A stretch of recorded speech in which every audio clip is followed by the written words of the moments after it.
नमस्कार, आप देख रहे हैं प्रदेश का नंबर 1 और सबसे भरोसेमंद news channel India news Haryana और मैं हूं आपके साथ आयुष चतनांश। कृषि कानून को लेकर चल रहे किसान आंदोलन को 2 महीने से ज्यादा का वक्त बीत चुका है, लेकिन आंदोलनकारी पीछे हटने को तैयार नहीं है। हालांकि 26 जनवरी को ट्रैक्टर परेड के दौरान हुई हिंसा के बाद माहौल में बदलाव जरूर हुआ है। लाल किले पर जो घटना हुई है उसको लेकर के गुस्सा भी है और शायद यही वजह है कि सिंघू बॉर्डर पर लगातार दूसरे दिन भी स्थानीय लोग इकट्ठा हुए हैं। आंदोलनकारी किसानों से हाईवे खाली करने की वो मांग कर रहे हैं। किसानों और स्थानीय लोगों के बीच में झड़प की तस्वीरें भी आज देखी गई हैं। पुलिस ने लाठीचार्ज करके हंगामे को शांत करवाया है। वहीं बात अगर टीकरी बॉर्डर की करें तो टीकरी बॉर्डर के आसपास भी लोग इकट्ठा हुए और आंदोलन को खत्म करने की मांग की। हालांकि दोनों ही बॉर्डर पर तनाव की स्थिति को देखते हुए पुलिस अलर्ट पर है और पुलिस ने फोर्स की संख्या को यहां पर बढ़ाया है। अब आंदोलन वाले बॉर्डर पर क्या हलचल है, पहले एक रिपोर्ट आपको इस पर दिखाते हैं और उसके बाद बड़ी बहस में खास मेहमानों के साथ करेंगे चर्चा। जिसकी पहचान होती है और जिसकी शमूलियत पाई जाती है उसको छोड़ा नहीं जाएगा।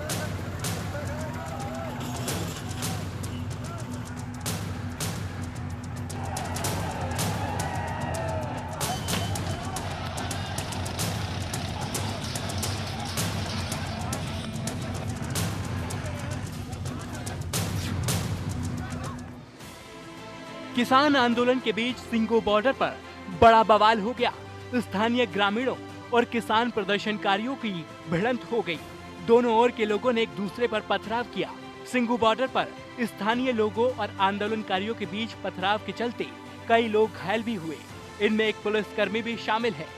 वहीं हालात को काबू करने के लिए वहां तैनात पुलिस ने आंसू गैस के गोले छोड़े और हल्के बल का प्रयोग भी किया। इस पथराव में पुलिस समेत कई लोग घायल हुए हैं। इस बवाल के बीच एसएचओ अलीपुर पर एक प्रदर्शनकारी ने तलवार से हमला किया। पुलिस ने हमला करने वाले शख्स को हिरासत में ले लिया। फिलहाल सिंघू बॉर्डर पर तनावपूर्ण माहौल है। 26 जनवरी के बाद से किसान आंदोलन की तस्वीर लगातार बदल रही है।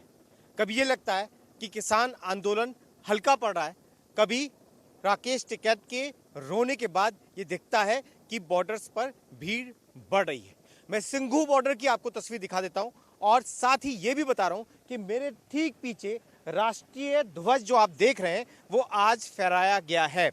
वजह ये कि यहाँ इससे पहले आंदोलन से जुड़े हुए किसान अंदर मौजूद थे, लंगर चलता था, तमाम लोग यहाँ रुकते थे, खाना खाते थे। लेकिन आज आसपास के गांवों से आए लोगों ने विरोध किया। पहले इसी इलाके के आसपास के लोग इन किसानों की मदद के लिए आया करते थे, लेकिन अब तस्वीर विरोध में बदलती जा रही है। आसपास से भी विरोध हो रहा है। आम लोग भी 26 जनवरी की घटना के बाद में नाराज हैं और किसानों की कोशिश ये है कि उन नाराज लोगों को अपनी बातों से समझा पाएं। लेकिन आज टकराव की स्थिति सिंघू बॉर्डर पर थी उस वक्त जब आसपास के गांव के इलाके के लोग यहां पहुंचे और यही वजह है कि पूरे इलाके में भारी पुलिस बल तैनात कर दिया गया है। ये जो आप देख रहे हैं, इस पूरे इलाके में अब गाड़ी के साथ नहीं आया जा सकता। इस तरीके से लोग अब अपना सामान लेकर जा रहे हैं। पहले आगे तक की इजाजत थी, लेकिन अब और ज्यादा पुलिस बल यहां तैनात कर दिया गया है। कैमरा पर्सन सुभाशीष के साथ पुलकित नागर, इंडिया न्यूज दिल्ली। बताया जा रहा है कि पिछले 2 महीने से ज्यादा समय से किसानों के प्रदर्शन के चलते आसपास के ग्रामीणों में काफी गुस्सा है। यहाँ मौजूद लोगों के मुताबिक सिंघू बॉर्डर पर प्रदर्शनकारियों से जगह खाली करवाने का विरोध कर रहे बॉर्डर के आसपास के गांव के लोग और आंदोलनकारी आपस में भिड़े, जिसके बाद हालात खराब होने लगे। इस दौरान दोनों तरफ से पत्थरबाजी हुई। किसानों का कहना है कि वो तिरंगे का अपमान कतई बर्दाश्त नहीं करेंगे। गाजीपुर, सिंघू, टीकरी बॉर्डर पर हालात तनावपूर्ण बने हुए हैं।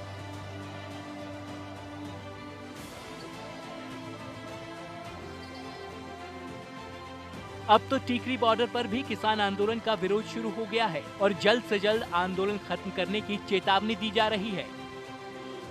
दिल्ली में 26 जनवरी को हुई हिंसक घटना के बाद अब कहीं ना कहीं किसानों के आंदोलन के खिलाफ भी जो स्थानीय लोग हैं वो खड़े होने लगे हैं और लोगों में रोष साफ तौर पर देखा जा सकता है। टीकरी बॉर्डर की बात की जाए तो आज जो टीकरी के लोग हैं या दूसरी जो आसपास की जो कॉलोनियाँ हैं, जो लोग यहाँ रह रहे हैं, वो लोग लगातार इस बात का विरोध कर रहे हैं कि जो किसान आंदोलन कर रहे हैं और यहाँ धरने पर बैठे हैं उनको यहाँ से हटाया जाए, क्योंकि स्थानीय लोगों को यहाँ बड़ी परेशानियों के साथ गुजरना पड़ रहा है और 2 महीने से ज़्यादा का वक्त हो गया है और ये पूरा रोड पूरी तरह से बंद है।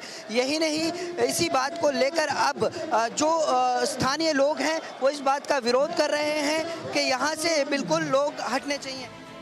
जाहिर है किसान आंदोलन के समीकरण पूरी तरह से बदल चुके हैं। अब हर किसी के मन में यही सवाल है कि किसान आंदोलन में आगे क्या होगा। क्या किसान आंदोलन जारी रखेंगे या फिर विरोध प्रदर्शन खत्म किया जाएगा। Bureau report, India news, Haryana. उधर राहुल गांधी ने भी आज एक प्रेस कॉन्फ्रेंस करके मोदी सरकार पर निशाना साधा और राहुल गांधी ने कहा कि कांग्रेस किसानों के साथ है, इसलिए किसान भाई 1 इंच भी पीछे ना हटे। ये जो 3 कानून हैं इनको समझने की जरूरत है।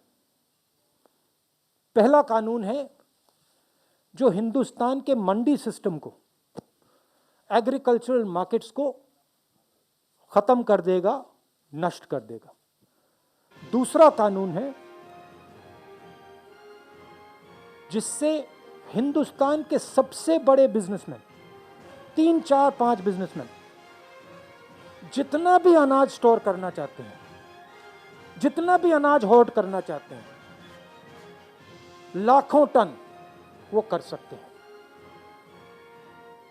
अगर इनको ये इजाजत दी गई, किसान दाम निगोशिएट नहीं कर पाएगा। और तीसरा कानून, सबसे अजीब कानून, कि किसान अपनी कठिनाई को कोर्ट नहीं ले जा सकता। ये 3 कानून के लिए किसान दिल्ली के बाहर खड़े हैं और सरकार इनसे बात करने के बजाय, सिचुएशन को रिजॉल्व करने के बजाय उनको धमका रही है, पीट रही है, एनआईए का प्रयोग कर रही है, उनको डिस्क्रेडिट करने की कोशिश कर रही है। सरकार को एकदम इन 3 कानूनों को वापस लेना चाहिए, रद्द करना चाहिए। आप मुझे एक बात बताइए,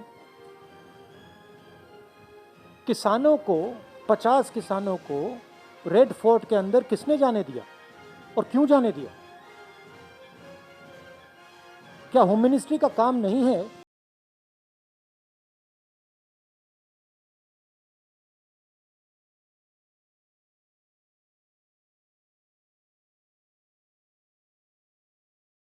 उनको क्यों अंदर जाने दिया? किसने अंदर जाने दिया? होम मिनिस्टर से जाके पूछिए। और उसके पीछे क्या आइडिया था, किस प्रकार अलाउ किया गया, वो भी पूछ लीजिए। That 5 people, 7 people have everything, we have nothing, और जो हमारा था वो भी ले रहे हैं। तो प्रधानमंत्री क्या बोलेंगे? प्रधानमंत्री इन 5 लोगों के लिए काम करते हैं, उनके लिए नोटबंदी की, उनके लिए जीएसटी बनाई, उनके लिए किसानों से मतलब उनका भविष्य छीन रहे हैं। तो क्या बोलेंगे वो? कुछ बोलने को नहीं है। मगर उनको ये नहीं लगना चाहिए कि किसान पीछे हट जाएंगे। और मैं किसानों से कहना चाहता हूं, हम सब आपके साथ हैं। 1 इंच पीछे मत हटिए, 1 इंच पीछे मत हटिए। ये आपका भविष्य है, इसके लिए आप लड़िए। और ये जो 4, 5, 10 लोग हैं, ये जो आपका सामान, आपका भविष्य चोरी करने की कोशिश कर रहे हैं, इनको आप नहीं चोरी करने दीजिए और हम आपकी पूरी मदद करें। तो 1 इंच भी पीछे न हटे किसान। राहुल गांधी को आपने सुन लिया, यानी कि तस्वीर बिल्कुल साफ है। विपक्ष अब लामबंद हो चुका है, जो कि अभी दूर से इसको देख रहा था, वो अब खुलकर फ्रंट फुट पर आ गया है और किसान आंदोलन की तस्वीरें भी अब कल से बदलती हुई दिख रही हैं। आज इसी पर चर्चा करेंगे, लेकिन उससे पहले आज की बड़ी बहस के अहम सवाल, उस पर भी नजर डालते हैं। सवाल आज की बड़ी बहस का यह है कि आंदोलन वाले बॉर्डर पर आखिर आज टकराव की स्थिति क्यों बनी है। दूसरा सवाल यह है कि क्या विपक्ष सियासी फायदे के लिए अब आंदोलन के साथ आपको नजर आ रहा है और किसान आंदोलन अब और अधिक मजबूत होगा? यह भी अपने आप में एक बड़ा सवाल है, क्योंकि स्थितियां कल से बहुत ज्यादा बदली हैं। आज इसी पर चर्चा करते हैं। कुछ मेहमान मेरे साथ जुड़ गए हैं, उनका परिचय पहले मैं आपके साथ करवा देता हूं। प्रोफेसर वीरेंद्र चौहान जी हमारे साथ जुड़े हुए हैं, प्रवक्ता हैं भारतीय जनता पार्टी के। प्रोफेसर वीरेंद्र चौहान जी, बहुत स्वागत आपका इस चर्चा में। सुमित गौड़ जी हमारे साथ जुड़े हुए हैं, प्रवक्ता हैं कांग्रेस पार्टी के। सुमित गौड़ जी, आपका भी बहुत स्वागत है। रजत मंजेठा जी हमारे साथ जुड़े हुए हैं, प्रवक्ता हैं इंडियन नेशनल लोकदल के। रजत मंजेठा जी, आपका भी स्वागत।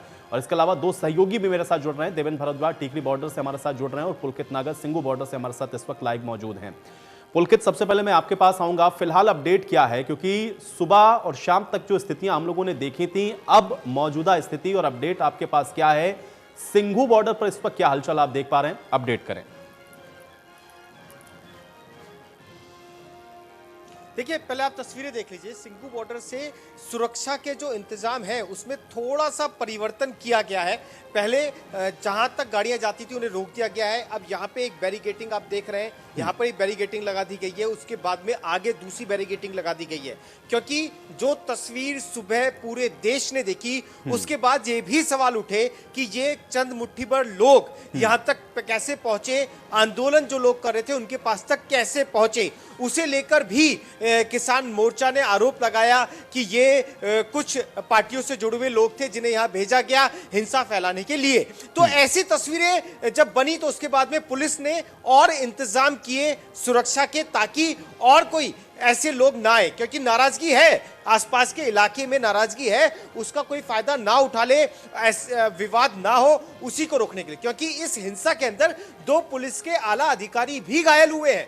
अब इसी को देखते हुए काफी सिक्योरिटी के इंतजाम में परिवर्तन किया गया है, क्योंकि बहुत दिन से, यदि मैं 2 महीने से बात करूं, तो एक ही तरीके की सिक्योरिटी थी। तमाम लोगों को पता था कि कहां-कहां सिक्योरिटी के बैरियर्स लगे हुए, तो उनमें आज परिवर्तन किया गया है। जी पुलकित, थोड़ा सा एक चीज और बताते चलें, चूंकि आप लगातार वहीं पर मौजूद हैं, सिक्योरिटी अरेंजमेंट्स में चेंजेस हुए हैं, ये तो आप हम लोगों को दिखा रहे हैं, लेकिन सवाल जो उठ रहे थे, जिस तरीके से लोग पहुंचे, चूंकि आप भी वहां पर मौजूद हैं, नजदीक से देख रहे थे, कैसे पहुंचे, इसको लेकर के सवाल हैं। और दूसरा जो आरोप संयुक्त किसान मोर्चा लगा रहा था कि ये दरअसल राजनीतिक व्यक्ति हैं, आपने उन लोगों से भी बातचीत की होगी जो विरोध प्रदर्शन कर रहे थे। एग्जैक्ट सिचुएशन है क्या वहां की, और क्या कुछ जो आरोप प्रत्यारोप चल रहे हैं उसके मायने क्या समझ में आए, थोड़ा इसको भी बताएं पुलकित। देखिए, ये जो इलाका है ये पूरी तरीके से गांव से घिरा हुआ है। अब जो लोग आए थे उनका ये कहना था कि उनकी इन प्रोटेस्ट की वजह से उनके व्यापार पर असर पड़ रहा है, उनके आने जाने पर असर पड़ रहा है। आपको पहले एक तस्वीर दिखाता हूं कि ये जो आप देखेंगे, ये सिंघू बॉर्डर करीब 10 किलोमीटर तक इसी तरीके से पैक है टेंट से के जरिए। अब जो लोग दूसरे तरफ से इधर आते हैं उन्हें करीब 8 से 9 किलोमीटर पैदल चलना पड़ता है। जो गांव के लोग हैं उन्हें अपने वाहन बाहर छोड़कर या दूसरे रास्तों के जरिए यहां तक पहुंचना पड़ता है। ऐसे में उनके व्यापार पे जो असर है उसी का जिक्र करते हुए वो लोग यहां प्रोटेस्ट करने के लिए आए थे, लेकिन प्रोटेस्ट इतना बढ़ गया कि टकराव की स्थिति पैदा हो गई, जिसमें आंसू गैस के गोले तक छोड़ने पड़े। पुलिस बीच में आ गई, 2 अधिकारी घायल हुए, इधर की तरफ से तलवार चली, उधर की तरफ से पत्थर चले और स्थिति बिल्कुल हाथ से निकलती हुई नजर आने लगी। लोगों का यह आरोप है कि प्रोटेस्ट की आड़ में कुछ लोग लगातार इस एरिया को कब्जा करके बैठे हुए हैं, जिससे इलाके को नुकसान हो रहा है। वहीं किसान मोर्चा लगातार ये बात कह रहा है कि पिछले 2 महीनों से ऐसा नहीं हुआ, लेकिन अब अचानक ऐसा क्या है कि तमाम बॉर्डर पर, चाहे वो गाजीपुर बॉर्डर हो, टीकरी बॉर्डर हो या सिंघू बॉर्डर हो, वहां पर रहने वाले निवासी इसका विरोध करने लगे। हालांकि इसके पीछे एक तस्वीर 26 जनवरी की भी हम सबके सामने है जो इसका आधार बन सकती है। जी बिल्कुल पुलकित, मैं आपके पास वापस लौटूंगा। मैं टीकरी बॉर्डर का भी रुख कर लेता हूं। देवेंद्र हमारे सहयोगी वहां से हमारे साथ मौजूद हैं। आप देवेंद्र, ये भी आप बताएं साथ में, चूंकि जो तस्वीरें हम लोगों ने सिंघू बॉर्डर पर देखी, कमोबेश कुछ वैसी ही स्थिति टीकरी बॉर्डर पर भी बनी थी। इस वक्त वहां पर क्या स्थिति है, क्या अपडेट है आपके पास, और तस्वीर क्या बदली है सुबह से लेकर अब तक, इसको अपडेट करें।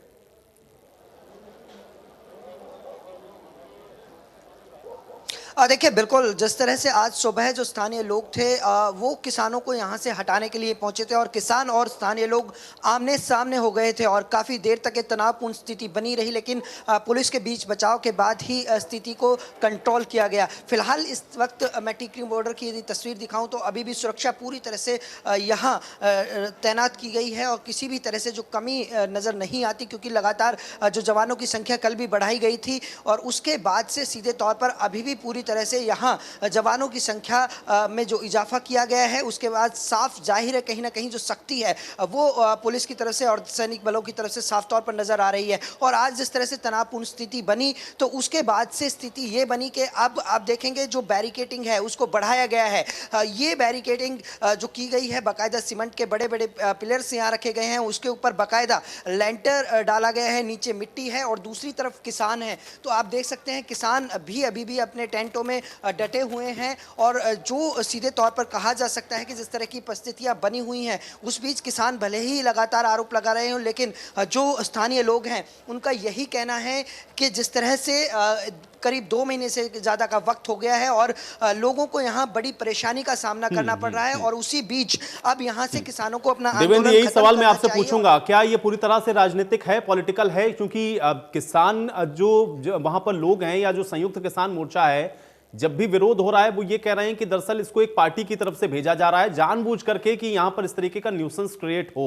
आप वहीं पर मौजूद हैं, निश्चित तौर पर आपकी उन लोगों से बातचीत हुई होगी, या एग्जैक्ट सिचुएशन है क्या संयुक्त किसान मोर्चा जिस बात को कह रहा है वो बात आपको वहां पर लग रही है, नजर आ रही है, या वाकई में ये वो लोग हैं जो 2 महीने तक इनका सहयोग इसलिए करते रहे तो क्योंकि उनको ये लगा कि किसान आंदोलन है, इनकी जायज मांगे हैं, लेकिन 26 जनवरी के बाद शायद ये आक्रोश में तब्दील हुआ है और इसलिए स्थिति ऐसी बनी है कि टकराव जैसी नौबत आ रही है? क्या है वहां पर असल स्थिति, देवेंद्र?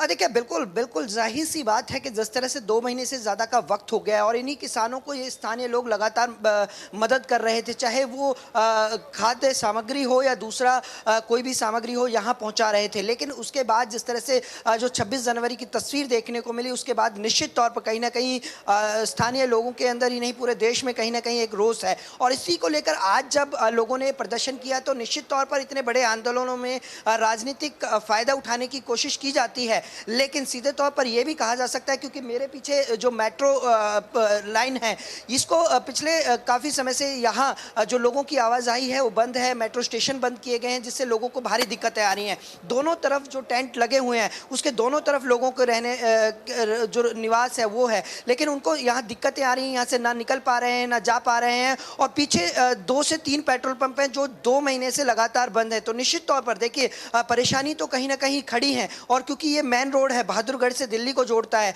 और यहाँ से लाखों की संख्या में आवाजाही लोगों की रहती है, क्योंकि इंडस्ट्रियल एरिया भी है, तो उनको भी काफ़ी दिक्कतें हो रही हैं। कई बड़े उद्योग हैं जो अभी भी बंद पड़े हुए हैं। तो निश्चित तौर पर एक बड़ी परेशानी है, लेकिन आरोप प्रत्यारोप की जो राजनीति है या आरोप प्रत्यारोप एक दूसरे पर जो लगते हैं, ये निश्चित तौर पर इतने बड़े आंदोलनों में चाहे किसान हो चाहे राजनीतिक पार्टी हो, एक दूसरे पर आरोप लगा रही है। लेकिन सीधे तौर पर यहाँ पर आपने कम शब्दों में स्पष्ट कर दिया, चूंकि आप वहीं पर मौजूद हैं, लोगों की समस्याओं को भी आप देख रहे हैं, साथ ही साथ किसानों की जो स्थिति है उसको भी आप बता रहे हैं। मैं आपके पास वापस लौटूंगा, थोड़ा पॉलिटिकल चर्चा भी करते हैं।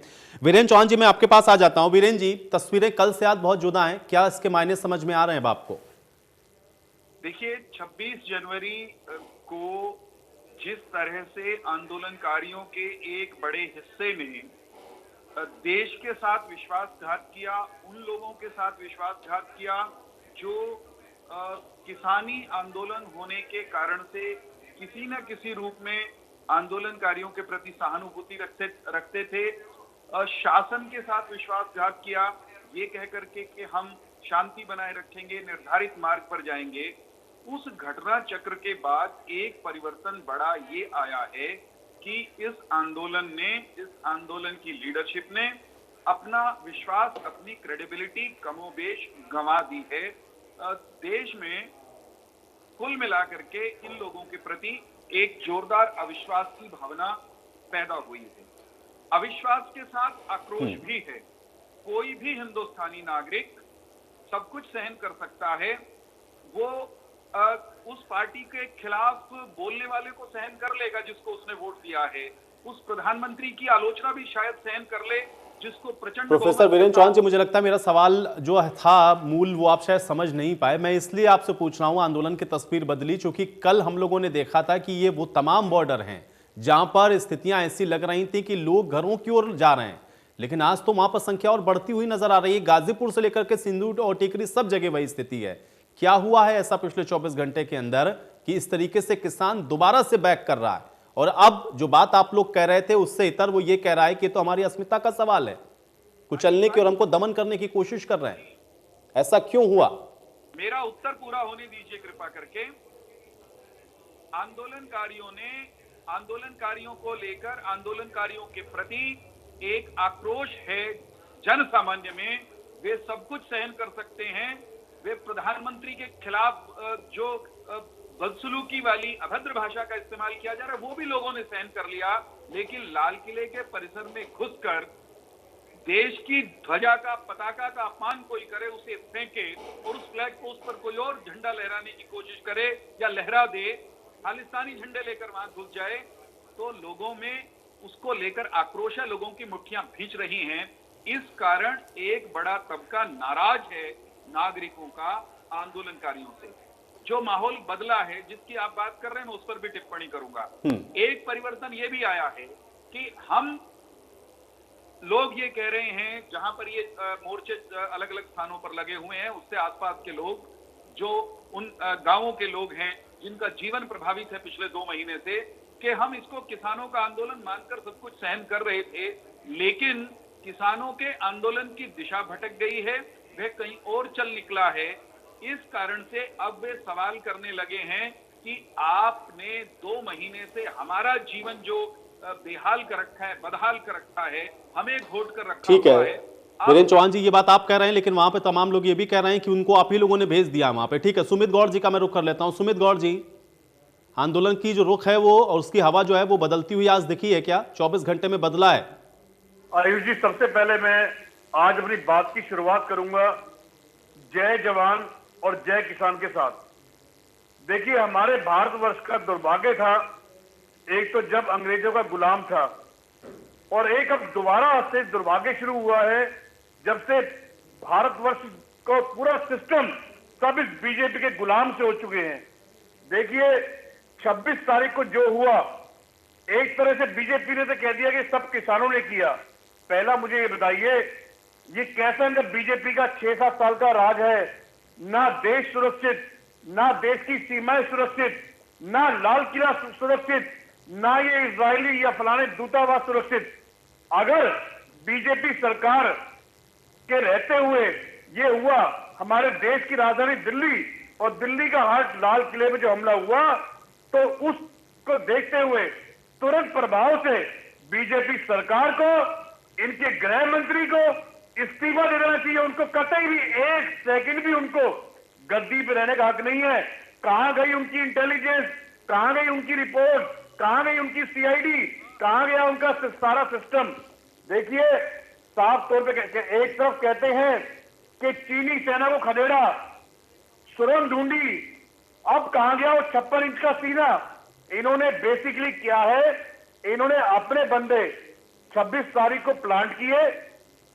ये किसान पिछले जब 60 दिनों से शांतिपूर्वक कर रहे थे, तो ऐसा क्या है कि 26 जनवरी का इनके ऊपर इल्जाम लगाया गया? ऐसा कदापि नहीं है। किसान इस देश की पहले सोचता है, परिवार की बात सोचता है अपने की। तो मैं आपको साफ कहना चाहता हूं, ये वही बीजेपी सरकार है जिसने चीन सीमा पे हमारे नियंत्रित जवानों ठीक को बर्बाद है सुमित किया। गौड़ जी, अब ठीक है, आज हम लोग इसी पर केंद्रित रहते हैं। चीन और पाकिस्तान का जिक्र हम लोग किसी और दिन कर लेंगे। अभी तक तो भारतीय जनता पार्टी भी करती थी, अब आप भी वही बात कर रहे हैं। सुमित गौड़ जी, मुझे ये बताइए, आप लोगों का इंटेलिजेंस बड़ा स्ट्रांग मुझे नजर आता है। देश की जो तमाम इंटेलिजेंस संस्थाएं हैं उनको वो नहीं इस चीज का पता लगा पाते हैं, लेकिन आप लोग जान जाते हैं कि इसके अंदर जो लोग शामिल थे वो बीजेपी के थे, बीजेपी जान जाएगी कि वो कांग्रेस के थे। ये इंटेलिजेंस बड़ा स्ट्रांग है आप लोगों का। मुझे लगता है कि आप लोगों से इन इंटेलिजेंस एजेंसियों को सहयोग ले लेना चाहिए। रजत पंजेटा जी, मैं आपके पास आता हूं। तस्वीर बदली है क्या, और साथ ही साथ क्या इसका सियासी फायदा भी उठाने की कोशिश हो रही है? क्योंकि वो विपक्षी दल जिनको इस आवाज को बुलंद करना चाहिए था, उसको आज किसान को खुद लड़ना पड़ रहा है। अब किसान जब एकजुट है तब लग रहा है कि लोहा गर्म है, हथौड़ा मारा जाए। रजत पंजेटा जी, देखिए आयुष जी, मैं आपकी सारी बातों का एक एक करके जवाब देना चाहूंगा, और खासकर भाजपा के प्रवक्ता ने जो बातें बोली, आज उन्होंने फिर एक खालिस्तानी निशान साहिब को खालिस्तानी झंडा बोला, मैं उसका भी जवाब बाद में दूंगा। पहले आपने कहा पिछले 24 घंटे में क्या क्या बदला और कौन सियासत कर रहा है, खासकर मैं आपने के सवाल मुझसे किया है, तो मैं इसका भी जवाब आपको देना चाहूंगा। पिछले 24 घंटे में ये बदला है कि पिछले 24 घंटे में हमने जो दिल्ली चुनाव के वक्त हमने एक नारा सुना था, देश के गद्दारों को गोली मारो सालों को, जो अनुराग ठाकुर और कपिल मिश्रा ने नारा दिया था, तो यहाँ ये नारा पुलिस थाने के सामने, आज तक चैनल जो और देश के अन्य जो मुख्य प्रमुख चैनल्स हैं उनके ऊपर भी मैंने ये वीडियो देखा है कि उन्होंने ये पुलिस थाने के सामने पुलिस की मौजूदगी में बीजेपी और आरएसएस के लोग ये नारा लगा रहे हैं। तो राजनीतिक लोग कौन आगे और राजनीति कौन कर रहा है, तो पहले तो आप ये देखिए। दूसरा, क्या किसान, क्या अन्नदाता जिसका लड़का, जिसका बच्चा, एक लड़का अगर उसका होता है तो वो फौज में भर्ती करा देता है और वो हमारे देश की रक्षा करता है ताकि दिल्ली नहीं हम सब सुरक्षित घरों में सो सकें, वो किसान का बच्चा ही है, वो व्यापारी का बच्चा नहीं है। व्यापारी का बच्चा अपने बच्चे को व्यापार में लगा देता है, किसान का बच्चा सरहद। तो पंजेटा जी, आज अलीपुर के एसएचओ के ऊपर, आज कई वाकया में लेके चलूंगा, आज अलीपुर के एसएचओ के ऊपर तलवार से हमला कर दिया, कैसे कर दिया भाई? आयुष जी, आपने आपको सारी की सारी बिंदु पर बिंदु आपको सारी तस्वीरें बताऊंगा मैं। आज टिकरी बॉर्डर के ऊपर पुलिस वालों ने पत्थर मंगवा के पत्थर उतरवा रहे हैं, वो वीडियोस भी है सोशल मीडिया के ऊपर। आज बवाना में, अभी तो आपने कहा जय जवान जय किसान, अब पुलिस ही पत्थर चला रही है, किसान उधर से तलवार चला रहा है। इसमें कौन किसान है, कौन पुलिस है, कौन जवान है, कौन किसान है, ये कौन फैसला करेगा? बिंदु पर बिंदु अगर आप मुझे बोलने देंगे, मौका देंगे, तभी बात का पूरा वो आएगा। एक सेकंड वीरेंद्र चौहान जी, पंजेटा जी की बात कंप्लीट हो जाने दें। जो मर्जी बोलिए आप, मैं बोला ही नहीं आपके बीच में चौहान साहब, मैं आपके बीच में बोला ही नहीं चौहान साहब। पंजेटा जी कंप्लीट करें। जो मीडिया में आया वही बता रहा हूँ चौहान साहब, थोड़ा गुजारिश है आपसे, हाथ जोड़ के विनम्र निवेदन है, आपको सारी बातों का जवाब दूंगा। चलिए ठीक है, अब आप लोग आपस में आरोप प्रत्यारोप करते रहेंगे। इस बीच अब सिंगू बॉर्डर पर प्रेस कॉन्फ्रेंस हो रही किसानों की, वहीं सीधे रुक करते हैं, देखते हैं क्या कुछ हो रहा है। पत्रकार दोस्तों, जो कल रात को गाजीपुर बॉर्डर पे इन्होंने भारत सरकार और बीजेपी के लोगों ने मिला जुला लोगों पे हमला किया और वो लगातार जारी हैं। हर जगह पे वो उनका ये प्रयास है। तो मैं सबसे बड़ी बात ये कहनी चाहता हूँ कि इनकी जो ये एक इस आंदोलन को तोड़ने की, इस आंदोलन को खदेड़ने की साजिश थी, वो नंगी हो चुकी है। पूरे देश का किसान इस बात को समझ चुका है।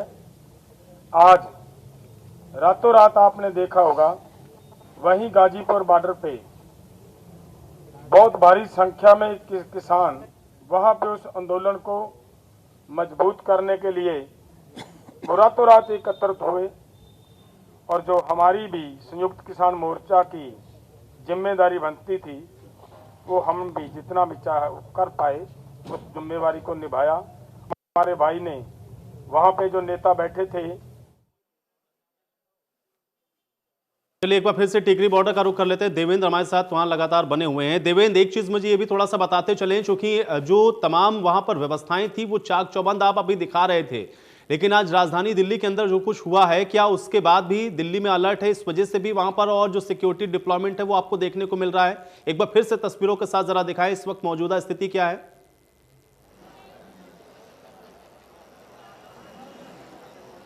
देखिए, बिल्कुल जिस तरह से कल जो मुस्तैदी नज़र आ रही थी वो आज फिर मुस्तैदी नज़र आई और अभी भी पूरी तरह से सुरक्षा चाक चौबंद है। आप देख सकते हैं इस वक्त जो अर्धसैनिक बल हैं, चाहे दिल्ली पुलिस के जवान हैं, चाहे महिला पुलिस हैं, उस सभी यहाँ अभी भी उसी तरह से उसी संख्या में मौजूद हैं और कोशिश यही है कि जो सुरक्षा है उसमें किसी तरह की कोई कमी ना रहे, क्योंकि कल जिस तरह से यहाँ लगातार जो आज भी जो घटनाक्रम हुआ कि किसान और स्थानीय लोग आमने सामने हुए, तो उसके बाद से सीधे तौर पर जो आसपास का जो चारों तरफ से जगह थी, जो एंट्री गेट थे, जो एग्जिट गेट थे, उन पर पूरी तरह से सुरक्षा बढ़ा दी गई और जो आम लोग जो यहाँ अंदर एंट्री कर पाते थे, अब उनको 1 किलोमीटर दूर ही रोक दिया गया है, यानी कि उनकी एंट्री पर पूरी तरह से बैन कर दिया गया है। इसके साथ साथ जो बैरिकेटिंग की गई थी उसको बढ़ाया गया है। जो अभी जिक्र हो रहा था पत्थरों के ट्रकों का, तो उन जो पत्थर लेकर आए गए थे उनको बाकायदा सीमेंट के पिलर्स के अंदर भरा गया और उसके बाद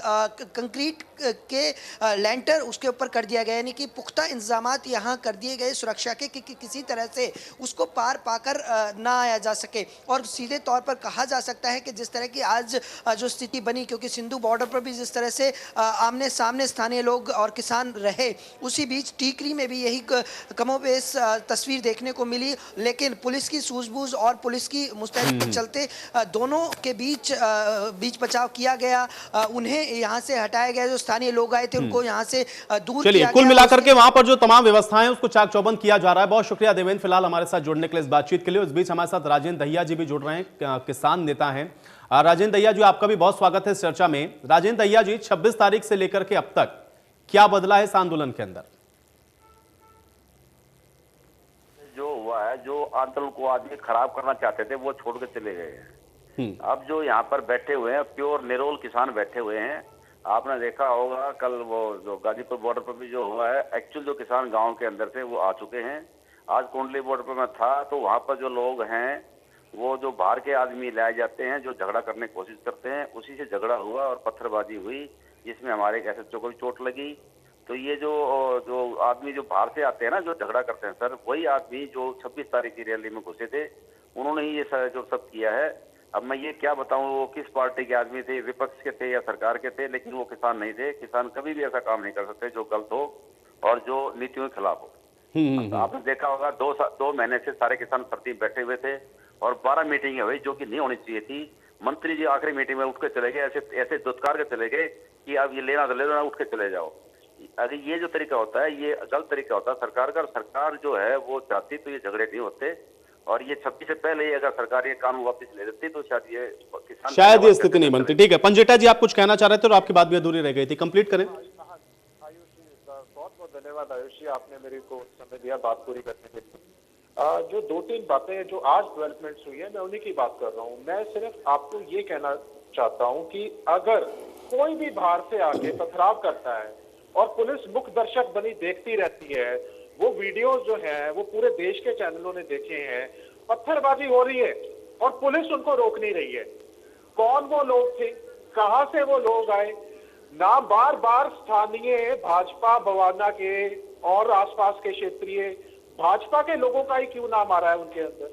क्यों पुलिस ने, अगर वो कोई और भी चलो मान लिया वो स्थानीय लोग थे, तो पुलिस ने उन्हें रोका क्यों नहीं? वो मुख्य दर्शक क्यों बनी देखती नहीं? आप बार बार किसानों को ही क्यों टारगेट करते हो? मेरा एक बात ये, खासकर मैं भाजपा के प्रवक्ता ने ये बात कही वीरेंद्र चौहान जी ने कि वो खालिस्तान का झंडा लहरा दिया उन्होंने। मैं आपको एक बात कहना चाहता हूं चौहान साहब, जब ये जो आप देशभक्ति का राग लाप रहे हो ना, किसान के बच्चे की, चाहे हरियाणा है, पंजाब है, राजस्थान है या यूपी है, हर महीने किसी ना किसी किसान के बच्चे की लाश जो बॉर्डर पे आपकी सुरक्षा कर रहा है, तिरंगे में लिपटी उसके घर आती है, तब आपको देशभक्ति दिखती। जिस आप निशान साहब की बात कर रहे हो, पूरी सिख रेजिमेंट जो हमारी इंडियन आर्मी की प्राइड है, सिख रेजिमेंट कोई भी गार्ड करती है, किसी की भी सुरक्षा करती है ना पोस्ट की, वहां पे निशान साहिब कराया जाता है। डिस्टर्ब न कीजिए, मैं आपकी बात का जवाब दे रहा हूँ। कोई बात नहीं, संयम रखिए। चौहान साहब हाथ जोड़ लिए। चौहान साहब प्लीज, संयम रखिए, बोल लेना, मैं डिस्टर्ब नहीं करूंगा आपको। आप बोल लेना, मैं डिस्टर्ब नहीं करूंगा आपके टाइम। अरे आयुष जी ऐसे डिबेट होगी क्या? निशान साहब तिरंगे का स्थान दिलवाएगी, किस तरह की बातें की बात का जवाब दे रहा हूँ। 2014 के अंदर, ठीक है, 2014 के अंदर पते दिवस ठीक है, लेकिन वीरेंद्र चौहान जी, खालिस्तान का झंडा और निशान साहिब दोनों में बहुत अंतर है ना, वो बस वही क्लियर करने की कोशिश कर रहे हैं। अरे एक मिनट, तिरंगे की जगह तो कोई नहीं ले सकता, सभी कह रहे हैं जो हुआ वो गलत हुआ है। तिरंगे की जगह कौन ले सकता है? कोई नहीं ले सकता, लेकिन हाँ खालिस्तान का झंडा तो नहीं था, वो ये फैक्ट करेक्ट कर रहे हैं बस आपका। ठीक है वीरेंद्र चौहान जी, देखिए सुन लेते हैं, वीरेंद्र चौहान जी सुन लेते हैं, अपना ऐतराज आप दर्ज करवा दीजिएगा बहुत जल्दी से। पंजेटा जी कंप्लीट करें। आयुष जी, मैं आपसे परमिशन लूँ या चौहान साहब से आप डिसाइड कर लीजिए पहले। ये आप कैसे जस्टिफाई कर सकते हैं कि सिख रेजिमेंट मान लीजिए निशान साहब लहराती है तो तिरंगे की जगह लहराएंगे क्या? क्या वो तिरंगे की जगह लहराएंगे? जवाब सुनेंगे। आपकी आत्मा में, आपकी आत्मा पीढ़ी से नहीं हो अगर तिरंगे। जवाब दूं आपको? जवाब दूं, बिल्कुल आपकी बात का जवाब दूं। खालिस्तान के झंडे लेकर वहाँ लोग घूम रहे थे। अरे सर जवाब दो। इसका अरे सर जवाब वीरेंद्र जी देखिए, उसके लिए आपको जवाब सुनना पड़ेगा ना वीरेंद्र जी, सवाल पूछेंगे तो जवाब सुनना पड़ेगा ना। अब आपका सवाल हो गया तो अब जवाब सुन लेते। सर प्लीज इनको म्यूट कर निशान साहब कैसे तिरंगे की जगह ले सकता है और अरे सर जवाब दे रहा हूँ। अरे जवाब दे रहा हूँ। अरे जवाब तो सुन लीजिए। सुन लीजिए वीरेंद्र जी, सुन लीजिए, अब सुन लीजिए। जवाब ना करिए, जवाब को गलत दिशा में मत लेकर ठीक है, ठीक है वीरेंद्र जी, अब जवाब सुन लीजिए, आप आराम से जवाब सुन लीजिए। अरे सुनिए, 2014 में फतह दिवस मनाया गया था लाल किले पे, तब भी यही निशान साहब वहां पे भी फहराया गया था। अरे ठीक है, पे तिरंगा शादी में फिर गुमराह कर रहे हो, बंद करो ये झूठा प्रलाप। तिरंगे का है, तिरंगे का था, तिरंगे का भाजपा का कौशाम्बी का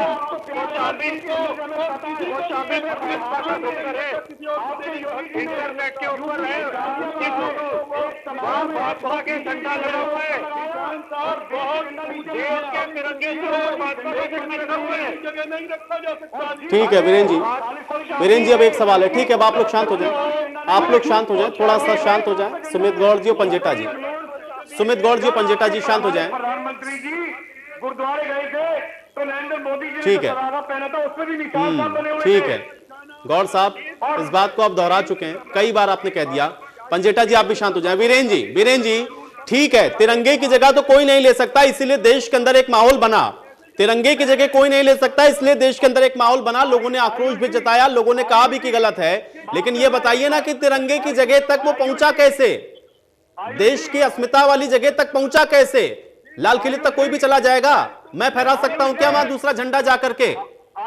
दिल्ली पुलिस आपकी नहीं रोक पाएगी मुझे। कैसे पहुंच गया, कैसे पहुंच गया, यह सवाल तो पूछा जाएगा ना वीरेंद्र चौहान जी। कोई भी झंडा कैसे पहुंच गया वहां तक?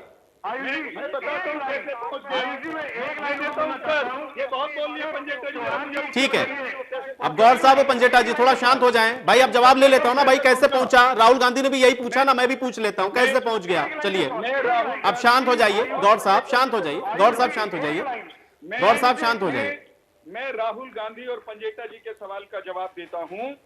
देश के किसानों का एक वर्ग दिल्ली के चारों तरफ किसान कानूनों के खिलाफ प्रदर्शन कर रहा है। उन्होंने कहा हम किसान मार्च निकालना चाहते हैं 26 जनवरी पे। पुलिस ने कहा राष्ट्रीय पर्व है, रहने दीजिए। वे नहीं माने, जिद की, उनको एक निर्धारित रूट पर जाने के लिए कहा गया, उन पर विश्वास किया गया, ये मान करके वे देश के किसान हैं, किसान के लिए आंदोलन कर रहे हैं। लेकिन उन्होंने विश्वासघात किया।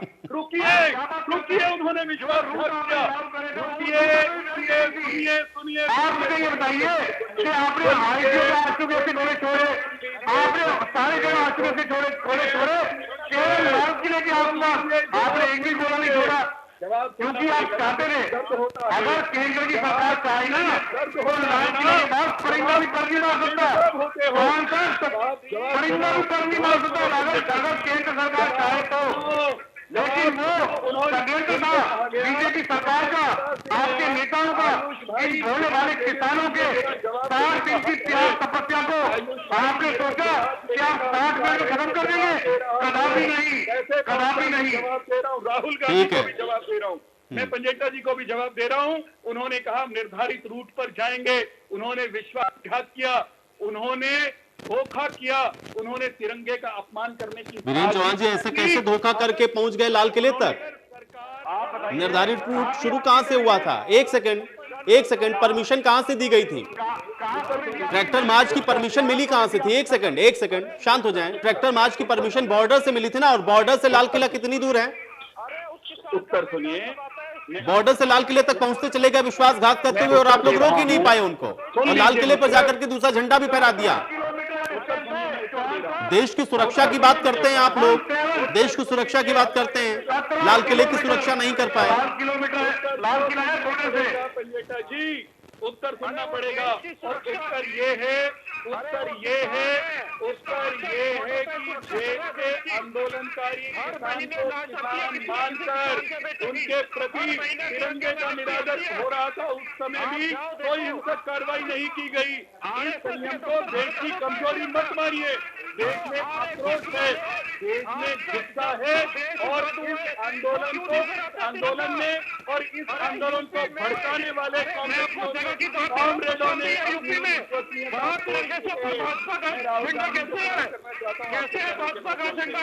राहुल गांधी कहते हैं राहुल गांधी बताता हूँ मैं बता रहा हूँ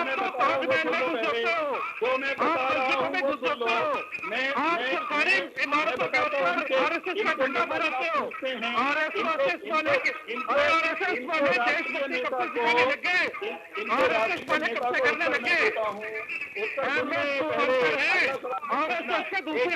उत्तर दे दूंगा।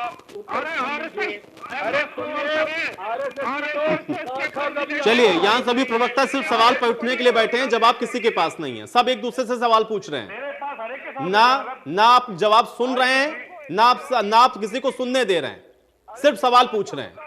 यहाँ सिर्फ सवाल पूछने के लिए नहीं बैठे हैं, दूसरा क्या बोल रहा है उसको भी सुनने दीजिए। सब एक दूसरे के बीच में। ठीक है पंजेटा जी, आप शांत हो जाइए।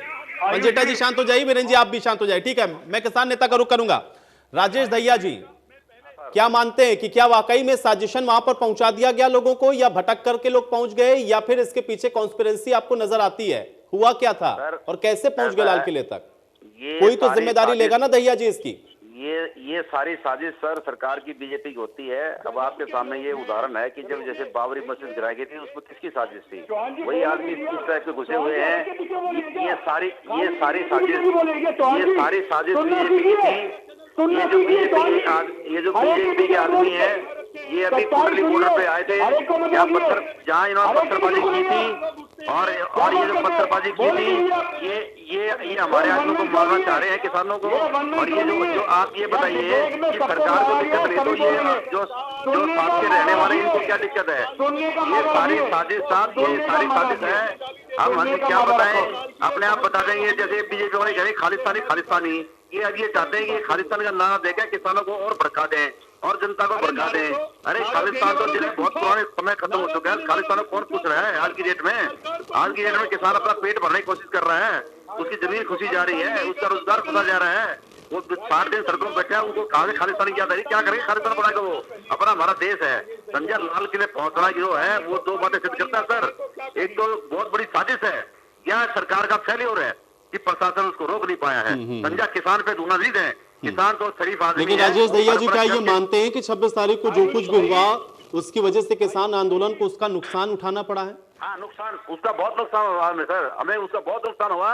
ये हमारे खिलाफ एक बहुत गहरी साजिश थी कि इनका आंदोलन जो है चलता आ रहा है, 60 दिन हो चुके हैं। इनको खिलाफ करने के लिए, हमारे आंदोलन को इन्होंने खराब करने के लिए ये ऐसा अंदर छोड़ दिया कि हमारे को दोबारा से मेहनत करनी पड़ रही है अपने आप को स्टेबल करने के लिए। और जो हमारा आंदोलन हो रहा है वो दूसरे ज्यादा। ठीक है वीरेंद्र चौहान जी, मुझे ये बताइए कि अल्टीमेटम देने के बाद अब आप लोग अभी तक अल्टीमेटम पर ही अटके हुए हैं। कल तो 24 घंटे का अल्टीमेटम गाजीपुर में दिया था, आज क्या हो गया?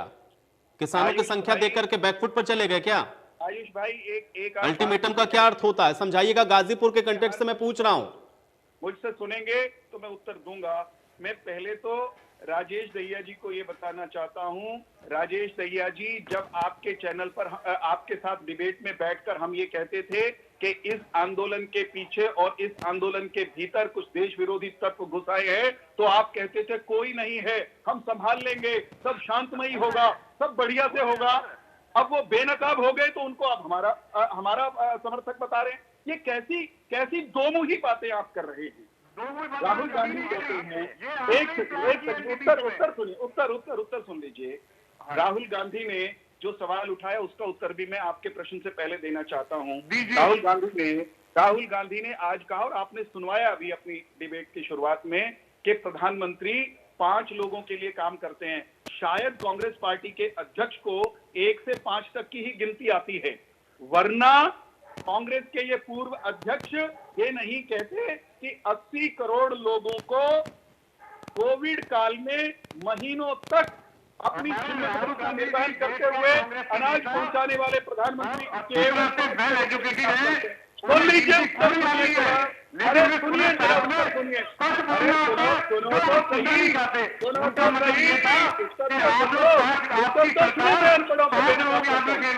मैं अनपढ़ों को मेरी बात करता हूँ। आयुष भाई मैं अनपढ़ों को बेनकाब करने के लिए बैठा हूं आपके चैनल पर।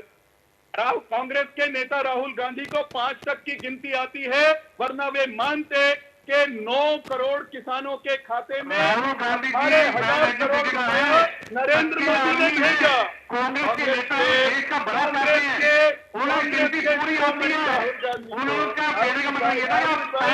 अब ये नंगे हो रहे हैं।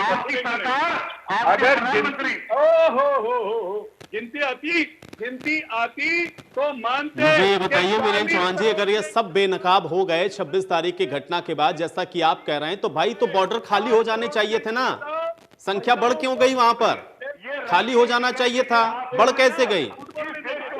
क्या वहां सारे इनेलो के पहुंच गए, या वहां सारे कांग्रेस पार्टी के कार्यकर्ता पहुंच गए, या सारे बरगलाए हुए लोग पहुंच गए, या सारे खालिस्तानी पहुंच गए वहां पर? भाई लोग तो इसी देश के हैं ना जो इस बॉर्डर के ऊपर जाकर के बैठे हुए हैं। वीरेंद्र चौहान जी, मुझे इस बात का जवाब दीजिए वीरेंद्र चौहान जी, अगर सब बेनकाब हो गए हैं, सबकी साजिशें बेनकाब हो गई हैं, तो ये बताइए संख्या बढ़ क्यों रही है? इसका क्या जवाब है? क्यों संख्या बढ़ रही है बॉर्डर पर? सब बेनकाब हो गए हैं तो देश के किसानों का एक वर्ग वो कानूनों के खिलाफ था, है और हो सकता है काफी समय तक रहे। बड़े लोग हमेशा रहें, लेकिन अगर संख्या कुछ बढ़ रही है, कम ज्यादा हो रही है, तो इसका अर्थ ये नहीं है कि देश का सारा किसान इन्हीं के साथ है। ये तो आज तक सारे देश ने देखा है कि देश के एक हिस्से के एक किसान वो आंदोलन का हिस्सा है। चलिए ठीक है वीरेंद्र जी, आप किसी बात के साथ चर्चा में यही समाप्त करूंगा। आप सभी का बहुत शुक्रिया समय निकालने के लिए, चर्चा का हिस्सा बनने के लिए। हालांकि आंदोलन का रुख भी बदला है और फिजा भी बदली है, लेकिन सवाल यह है कि आंदोलन जिस मोटिव के साथ शुरू हुआ था वहां तक ये पहुंचेगा कैसे और इसका हल सरकार निकालेगी कैसे। आज बड़ी बहस में मेरे साथ फिलहाल इतना है।